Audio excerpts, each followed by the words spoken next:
You mean the last few months? When, Whatever, yeah. last few Wherever weeks you want have to been. start. You could start when you were born if you'd like. Hey, life is good. Um, I'm I'm blessed to be here. I'm healthy, and health is wealth, and I have that. I'm very fortunate. You know, God was with me about a month ago, and He got me through the scariest night of my life. And we came through with my mom and dad still alive.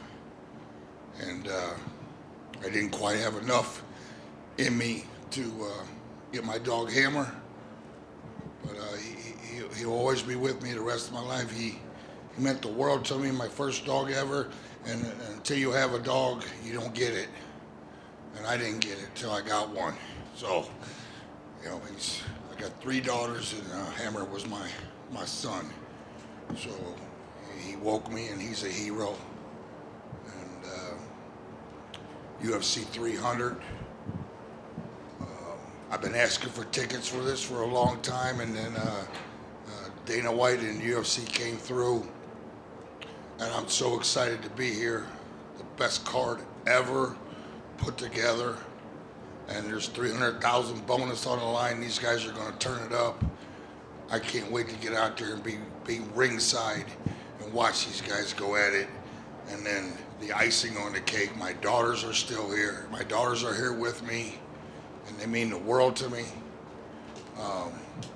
Skylar Constance Coleman, she's home, but one day she'll be here with me. And then I get to wrap that belt around the winner of two bad mother freakers, Justin Gaethje and Max Holloway. They epitomize what a bad mother freaker is. So it's going to be violent, it's going to be a war, it's going to be a night of fun. The greatest sport ever assembled, mixed martial arts, and I'm proud to be a part of it and be here today. Were you surprised with the reception that you got from the MMA community after everything happened? Were you surprised at the way that everybody kind of rallied around you and your family? Yeah, when I woke up and came through and started talking to my family, my daughters were right there at bedside with me the whole time. You know, I just thought I was waking up, and you know, it's going to be a little family thing, and we'll get through it. And then they quickly let me know how much love and support that I had, not just from my close fans, but just from fans, not just in America, all around the world. The whole country stepped up and showed me, you know, love, and they were worried about me, concerned. And as a human being, how can that help me? How can that not make me be happy and feel good about myself? And I am. You know, you already mentioned the BMF fight. How do you see that fight going? Do you have a favorite, or are you willing to kind of say who you think might win that fight? I love both these guys. I'll make my prediction when they get in that cage and I see them eyeball each other up. That'll be a big difference. You know, Justin Gaethje can knock you out at any time. Everybody knows that. But Max Holloway is the best boxer in the world, and we're going to see which one of these guys. I know they both put in the training camp because they've been around forever. They know not to miss a day. But we'll see which one of them can step up and rise to the occasion tonight, and that's what matters. Who's going to mentally be there and take this fight? There's been a little bit of talk about potentially letting the women fight for a BMF title. Is there anybody that you think female that's already kind of a BMF? I had to think about it, but we definitely need a BMF, and they'll let themselves be known who it is. Bring back, I don't know. Give me a couple. Who do you think there? Oh gosh, it's hard. Give me one. Joanna would be the first person I would think of, but she's. Oh, yeah, Joanna. She come out of retirement. Joanna would be the perfect BMF started off. Who wants Joanna? She'll come out of retirement for it, I bet. I think so too.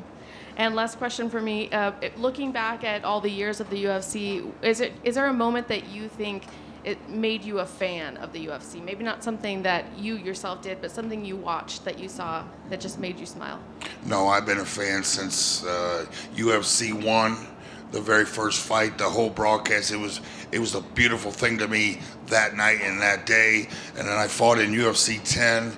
I remember walking out of the cage after UFC 10 and thinking to myself, this is going to be the biggest and greatest sport in the world. And I'm a big fan of the NFL and NBA and Major League Baseball, but this is going to overtake it all because this world, everybody loves fighting. The whole world loves fighting, and it has. I'm not surprised, especially when you got Dana White and the team that he put around him running this ship.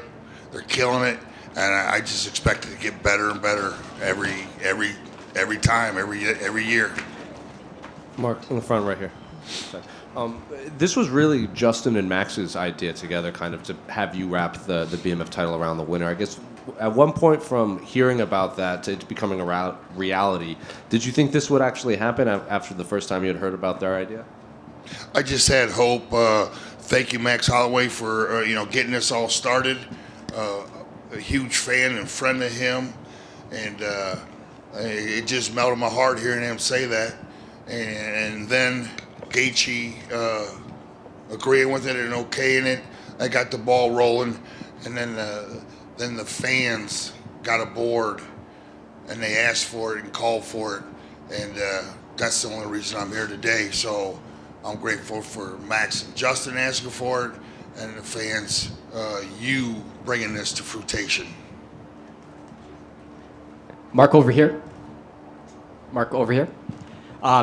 So I just preface this, thank God for your health and thank God that you woke up and everything. But when was the moment that you realized that you weren't just a hero, not just in the MMA and wrestling community, but you're now a hero all over the world? When was the time that you realized that when you woke up, and who was the person that made you aware of what was going on internationally and what was going on in the news? I don't know if there was a moment. It still hasn't really set in, and I'm not comfortable being called a hero. I just did what I think anybody would have did, and I am proud of myself. But my daughters were bedside with me the whole time, and it was a close call. Not gonna lie, I was scared. I got through it. And it was a close call. And then when I finally did open my eyes a couple of days later, and my daughters, I got to hug them and show my rejoice for just being here and being alive. I always say tomorrow's not promised, but it has a new meaning to me now. It's so true. And God was with me that night, and I'm blessed to be here. And and I'm grateful for all the love and support. The fans and everybody that stepped up and helped me out. You made this so much easier, and a lot of good things are going to happen from this. And it's because of you that I recovered so fast. And thank you. And we're up to UFC 300. How does it feel that you building the sport to what it is today? Now we're at 300 events. How does that feel being at the premier event at the sport that you helped build?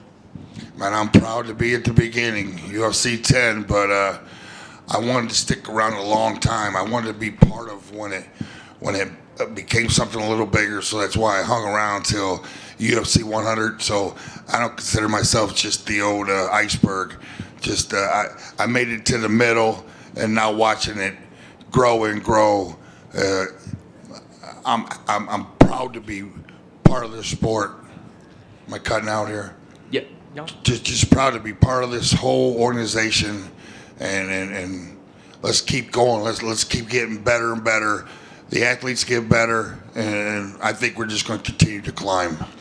And one last question from me. Obviously, from your heroics and throughout your entire career, you proved that you're one of the baddest mofos on the planet. But when are you going to get back in the cage? That's a good question. Yes, sir. Let me see. I'm going to do something. I don't know what and I don't know when, but I went 12 years without working out after my last fight. You know, it was a rough 12 years. Drank quite a bit. Was an alcoholic. I'm proud to say I got 3 years sober now. That's the only reason any of this was possible, because I humbled myself and I checked into rehab. I learned how to live life sober, and it's the greatest thing I've ever done. And if anybody's out there struggling mentally or with alcoholism, you can't do it alone. Reach out, get some help. It'll change your life for the better. And it's not easy, but it sure is worth it.